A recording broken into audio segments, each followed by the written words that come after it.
آدمی یک زندگی است و هر زندگی یک قصه. برخی قصه ها اما به 1001 دلیل پیچ و تاب و فراز و فرودشون بیشتر و خوانششون ضروری تر است. به ونیز که رسیدم گفتم منجاب اینجاست. بفرمایید. و مهندس عباس غریب یکی از ایناست، از بچه‌های مدرسه جمع قلهک. و من تا گفتم که من عباس قافم، اونم میگفت من عباس کافم. کافش کیارستمی بود و قافش عباس غریب بود که 60 سال پیش به اروپا آمد و در ایتالیا ماندگار شد. او اما میهن را فراموش نکرد. طرح مجلس شورای ایران از آن اوست. یه مقدار از این دماوند الهام گرفتم. با یک تفاوت، او می‌خواست پوسته خارجی این مجلس از شیشه باشد که مردم درون آن را ببینند. اتفاقی که نیفتاد.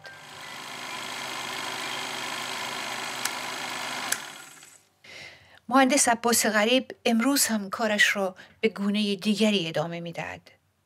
یاری رسانی به هنرمندان ایرانی از سینماگر گرفته تا عکاس و نقاش. زندگی او را پی گرفته ایم.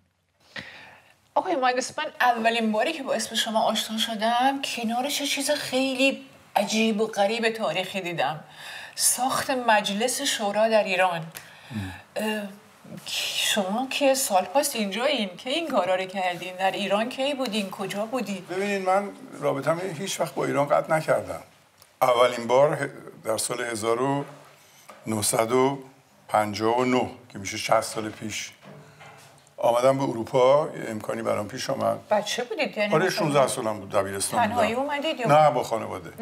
منتها خب پدرم از امریکا می اومد، یک امکانی داشت که بگرده همه جای اروپا رو. گفت خب برای تو هم خیلی خوبی که بیای بگردی. راست هم میگفت، به آشنا بشی و اینا. و خب دبیرستانم خیلی بهم کمک کردن. یه ماه و نیم مونده بود که سال تموم بشه. کدوم دبیرستان؟ هدف. این آقای مدنپور خیلی استقبال کرد، گفت خیلی خوبه برای تو این کارو بکنی. الان بیا اون چیزایی که میتونی امتحان بدی بیا امتحاناتو بده، بقیه رو موقع که برگشتی امتحان بده. همین کارم کردیم، موفقم شدیم. من رفتم به سال بعدی. بعد یه سال و نیم بعدش آمدم فقط به ایتالیا، نه اروپا، فقط ایتالیا. و همه ایتالیا رو گشتم از شمال تا جنوب.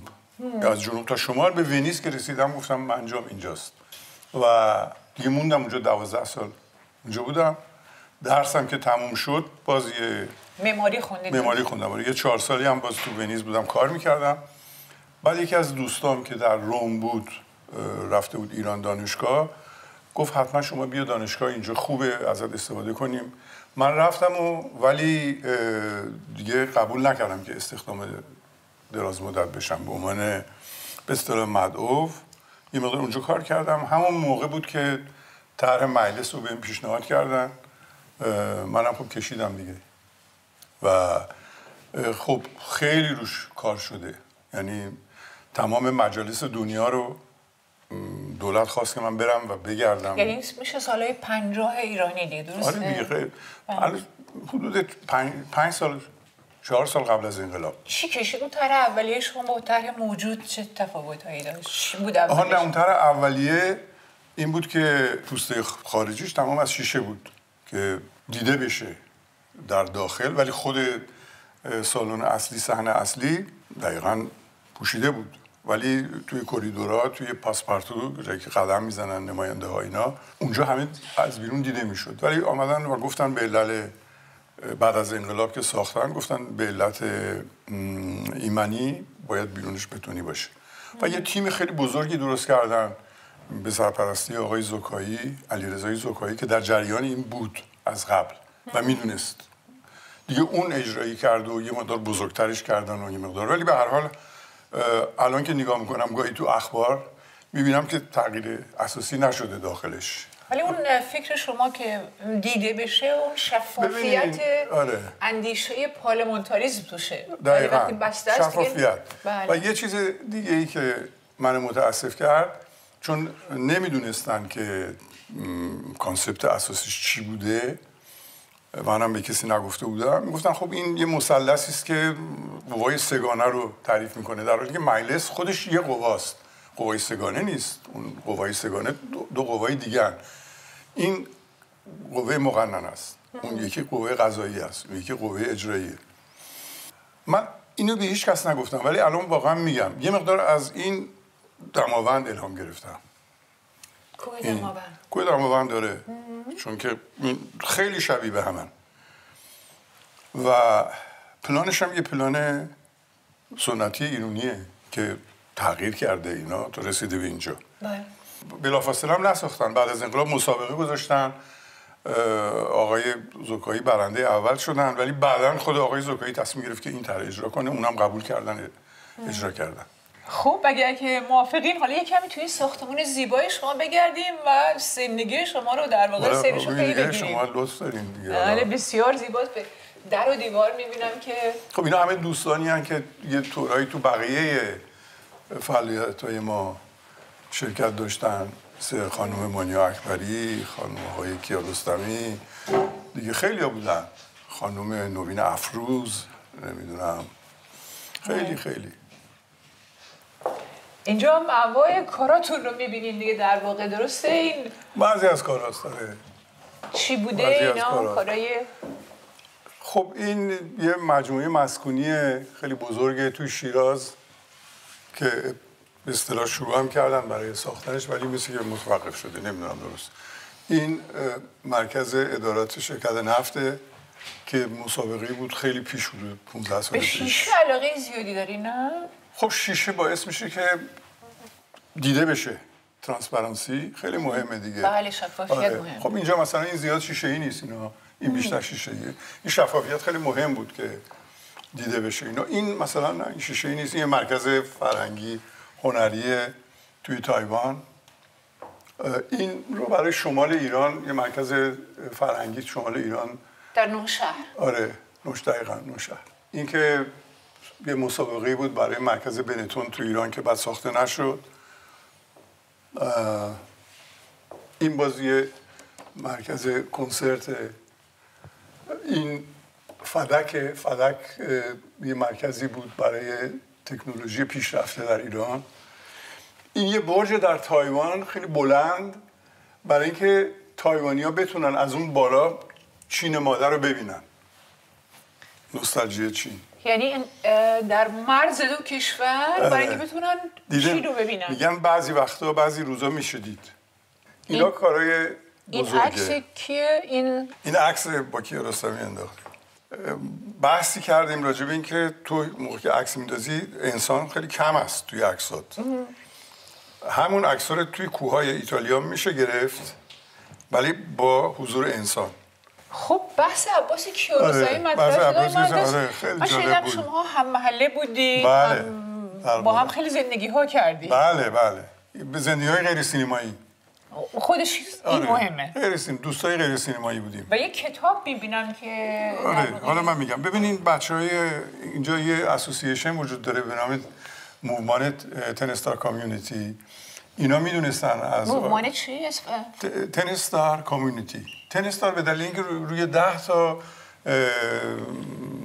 حرفه مختلف کار میکنه، از جمله معماری، عکاسی، سینما، هنر، تئاتر، موزیک و غیره، گرافیک. اینا بچه‌ها اصرار میکردن که تو با توجهی که با عباس کیارستمی داری، دوستی که داری، بیاد اینجا یه ورکشاپ بذاریم. یه روز که اینجا جلسه بود، من برای اینکه ثابت کنم که این موضوع خیلی مشکله و اکثرا به تلفن‌ها یا جواب نمیده یا اگه جواب بده خیلی گرفتاره اینا، برای اینکه به اینا ثابت بشه که این غیر ممکنه، بهش زنگ زدم. بلافاصله گوشی رو برداشت و من تا گفتم که من عباس قافم، اونم گفت من عباس کافم. تو عباس قافی، من عباس کافم. گفت چه عجب یاد عباس کاف کردی. گفتم والا اینا نشستن اینجا میگن که شما بیا اینجا یه ورکشاپ بذار. من میدونم که خیلی مشکله. گفت نه حتما میام. آمد و واقعا یه ورکشاپ درجه 1 اینجا گذاشت که گفتگوهایی که انجام شد با شعرا، با آرشیتکتا، با سینماگرا، با عکاسایی که شرکت داشتن، تبدیل شد به یه کتاب 200 صفحه‌ای حالا عباس قاف و عباس کاف هم محله‌ای بودین یا هم مدرسه‌ای نه ببینیم بودین ما هر دوش دبستان من میرفتم دبستان قلهک در حکیمزاده، اون در محله خودشون میرفت دبستان، ولی دبیرستان جمع قلهک همه با هم بودیم و از اون کلاس آدمای خیلی مهمی آمدن بیرون. بله نسل مهمی بودن. از اون کلاس آقای گلستانی نقاش اومد بیرون، آقای اکبر صادقی اومد بیرون، آقای مرتضی ممیز اومد بیرون. یک چیز دیگه که تو اینجا توجه من جلب کرد اون حیات خوشگل شما آقای مهندس. اون تراس. اون تراسه. خب اون تراس بزرگی نیست ولی کانسپت باغ ایرانیه که باید 4 اصل توش رعایت بشه. می‌خوایم بریم از نزدیک‌تر درباره‌اش صحبت بکنیم. یکی سایه است، یکی این که باید گل‌های زینتی داشته باشه برای قشنگی، یکی باید میوه بده، یعنی یه ثمره داشته باشه باغ. و اینجا خب الان چون که زیتون خیلی خوب عمل میاد در ایتالیا، ما درخت زیتون داریم میوه زیتون بده.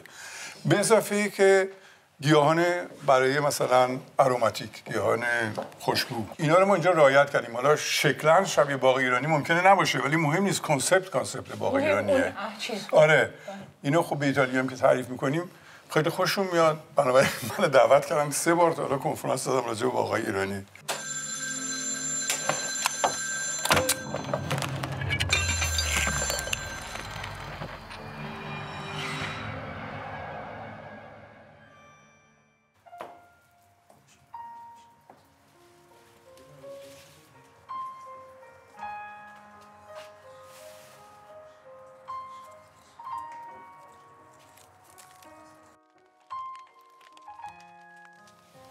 خب آقای مهندس موسیقی به این خوبی داریم گوش میکنیم کنار باغ ایرانی، شما میدم که روشنه. در نتیجه وقت گفتن قصه هاست مثل آرش کمانگیر تعریف کردن.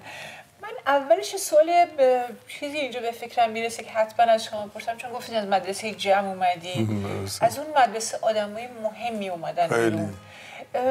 بعدم شما اومدید سالهای زیادی اینور درس خوندید. اون سیستم آموزشی چه تفاوتی داشت براتون؟ خیلی زیاد دیگه، برای اینکه واقعا ما اینجا مجبور شدیم آموزش خودمون رو از نو بسازیم. البته بعد از مدرسه جمع 3 سال آخر من رفتم مدرسه هدف. خب باز هدف یه کمی نزدیکتر بود به اینجا، ولی به هر حال اون چه که مهم بود فقط آموزش نبود، کل ماجرای مدارس و ایران و تهران و اون روزها، تهران خیلی جالبی بود و خب اینا زیاد برای من اشکال ایجاد نکرد. ولی خب ببینیم ونیز یه جایی بود که من انتخاب کردم برای درس خوندن، برای خود ایتالیا هم یه جای استثنائیه، چه برسه برای ما ایرانی. استثناش در چی؟ استثناش در نوع زندگیشه، ماشین نیست، پیاده باید رفت همه جا. خب خیلی بعد از یه مدت خیلی دلانگیز میشه این کار. و اینکه مثلا فکر کنیم به جای ماشین همه با قایق این ور برن، درست نیست. قایق فقط کسانی که میخوان برن سر کار یا جای دور بخوام برن استفاده میکنن. ما اکثرا پیاده میرفتیم همه جا. محیط خیلی خوبی بود ونیز اون موقع.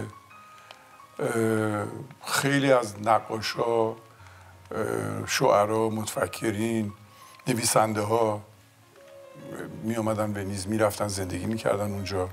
اصلا فضامندی ایتالیا خیلی قویه. یکی از علت که من انتخاب کردم ایتالیا رو به علت این قدرت اینا در بیان فضاست. به این ترتیب شما زندگیتون رو در واقع پایش اینجا ریختید دیگه، دانشگاه. آره دیگه، زندگی و خانواده و ازدواج و بعد جدایی و همه چی طبیعی همش. آره دیگه، همه رو به صورت طبیعی برگزار کردیم. آره. و بعد در رشته مهندسیتون کار کردید یا اینکه؟ خب در کنارش خیلی کارا کردم، دوست داشتم. یعنی معماری واقعا به یک گفت مادر همه هنرهاست و خب در کنارش باید عکاسی کرد، باید نقاشی کرد، باید گرافیک دونست، باید کنجکاو بود، باید به مردم توجه داشت، چون آخر کار این مردم هستن که توی معماری زندگی میکنن.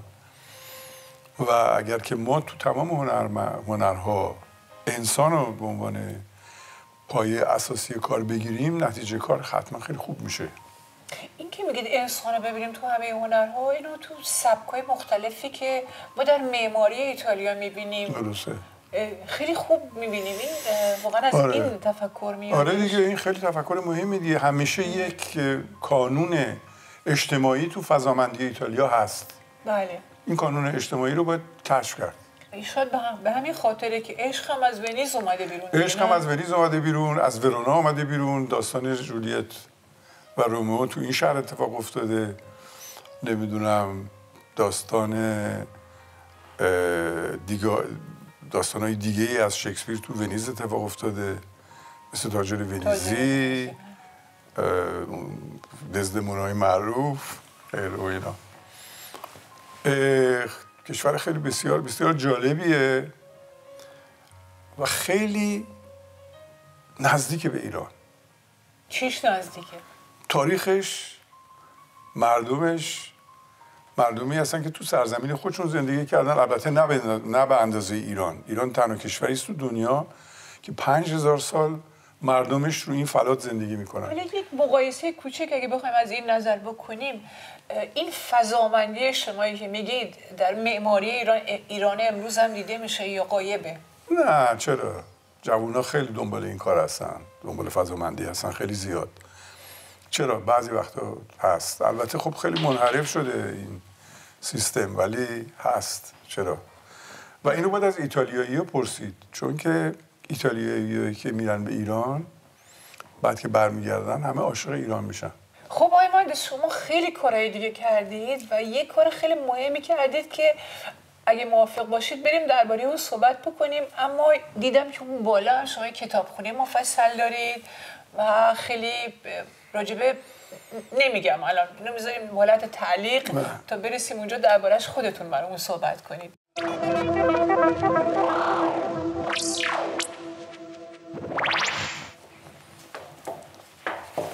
واو.